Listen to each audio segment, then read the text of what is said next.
Então, olá a todos. Estamos aqui mais uma vez para resolver um problema aí da disciplina de MA12 do mestrado profissional em matemática. E hoje nós teremos como problema um problema envolvendo o princípio da casa dos pombos. E eu, professor Eres, estou responsável pela resolução desse problema e espero que vocês fiquem bem atentos para nós resolvermos, tá? Então, primeiramente, gente, vamos relembrar aí, ou ver pela primeira vez, o que é o princípio da casa dos pombos. O princípio da casa dos pombos foi utilizado publicamente pela primeira vez pelo matemático alemão Dirichlet, em 1834, com o nome Princípio das Gavetas. Então, aí, se você for ver alguns artigos ou quiser se aprofundar mais, você pode pesquisar por esse nome ou até mesmo pelo Princípio das Gavetas de Dirichlet, certo? Então, tem diversos aí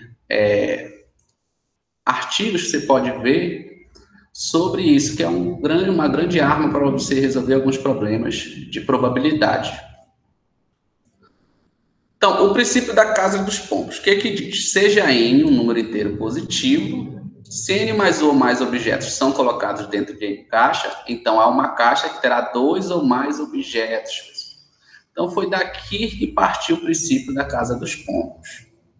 Ok? Então, notem aí que ele vai ser muito útil para a gente, principalmente para a resolução do nosso principal problema de hoje. Para a gente fixar isso aí, olha, eu vou mostrar um exemplo para vocês. Quantos alunos devem haver em uma sala para podermos afirmar que pelo menos 2 estudantes tenham a mesma nota em uma determinada prova, se a nota é graduada em um número inteiro de 0 a 10?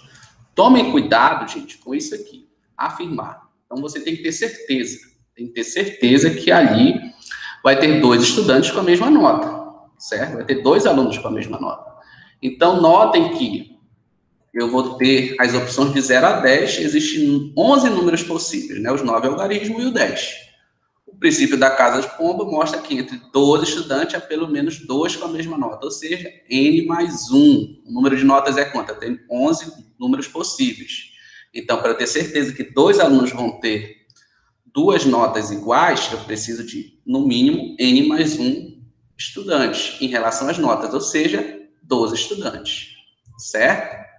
Então, por isso tem que se afirmar. Pode ter, professor, 3 pessoas e 2 tiraram a mesma nota. Por exemplo, 2 tiraram 10. Pode, mas só que você não pode afirmar, antes disso acontecer, ou de você verificar, que isso vai acontecer realmente, tá? Então, aqui o princípio da casa dos pombos, ele não abre margem para o azar, né? Colocar aí, entre aspas, para o azar de isso acontecer. O nosso problema de hoje é o seguinte: qual deve ser o número mínimo de mestrandos do Profimates que formam um grupo de estudos em uma rede social para garantir que pelo menos 2 deles façam aniversário no mesmo dia? Olha, garantir, afirmar lá, então tem que ter certeza. Para que a chance disso acontecer seja de 50%. Ok? Então vamos resolver a primeira parte aí, utilizando o princípio da casa dos pombos. Em um grupo de N mestrando, qual é a probabilidade de haver pelo menos 2 mestrandos que façam aniversário no mesmo dia?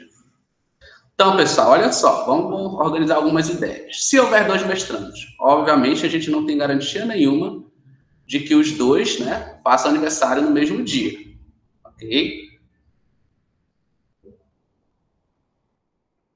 E os 2, tá, gente? Os 2, pronto.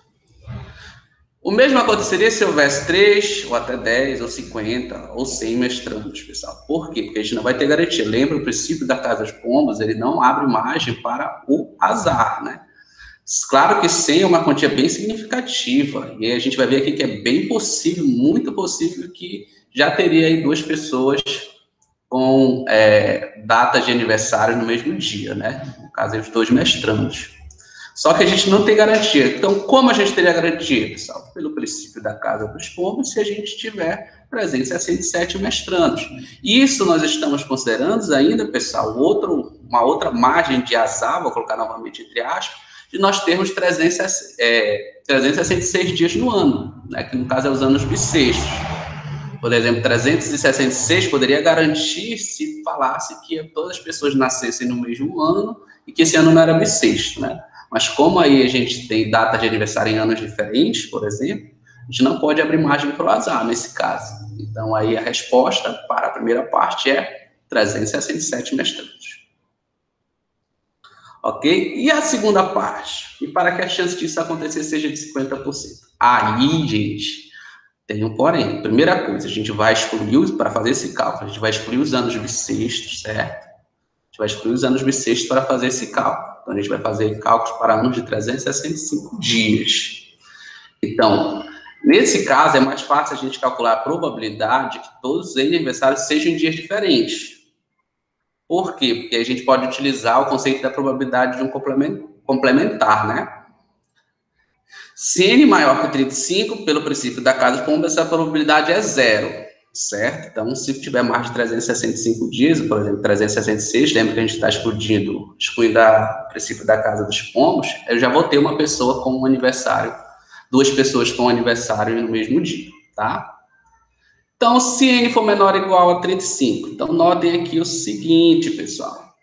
Então, aqui a probabilidade complementar de n é igual a 1 vezes, olha, pessoal, se eu tiver só uma pessoa, né? 1 menos 1 sobre 365, 2, 3, né? Até o número de pessoas menos 1 sobre 365. Ou você pode pensar, qual o número de casos aí favoráveis, né?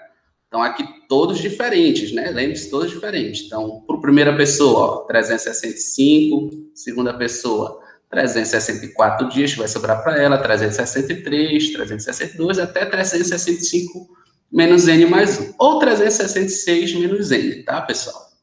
Então, por exemplo, se fosse só uma pessoa, a probabilidade aí, 365, né? Sobre 365 elevado a 1, já daria 1, né?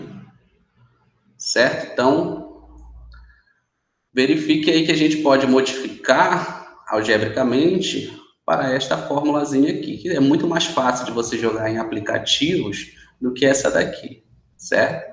Então, em aplicativos aí, faça o cálculo, até mesmo na calculadora científica, ok? Então, verifique agora, pessoal, a probabilidade de acontecer que duas pessoas, né, terem aniversário no mesmo dia vai ser 1 menos essa probabilidade aqui, né, a regra do complementar. Então, essa vai ser a nossa formulazinha para calcular para qualquer n menor ou igual a 35. Certo? Então, se você colocar aí os valores, você vai encontrar essas probabilidades. Ok? E elas, no caso, vão aumentando à medida que vai aumentando o número de pessoas. Certo? Então, ó, verifiquem aqui, por exemplo. Aqui a gente tem alguns resultados para essa fórmula, né? E a nossa pergunta era, para quando vai ser essa probabilidade dos mestrandos terem aniversário no mesmo dia, seja de 50%. E olha que incrível, gente, é um número bem baixo, 23. Normalmente a gente pensa em 365 dias, 150, 180, né? Mas não. Inclusive, é bem legal você fazer isso, pegar aí um grupo de pessoas, certo? E, por exemplo, anotar 5 datas de aniversários. Você pega aí, por exemplo, um grupo aí de 10 pessoas, por exemplo, 8 pessoas, anota 5 datas de aniversários conhecidas de pessoas da família. Você vai ver que provavelmente, né, a chance de acontecer, claro que não é certeza, lembra disso, né? Para ser certeza teria que ser 367. Mas é bem provável, gente, a chance é muito, muito grande de ter pessoas com a mesma data de aniversário. Então, eu tenho aqui alguns resultados para isso. Ó. Para n igual a 5, n igual a 10. E olha só aqui, pessoal, a nossa resposta. N igual a 23. Vai dar aí 50,7, mas a aproximação aí de 51%. Então, a nossa resposta da segunda parte aí, para que a chance seja de 50%, seria n igual a 23. Ok? Então, por hoje, é só, galera.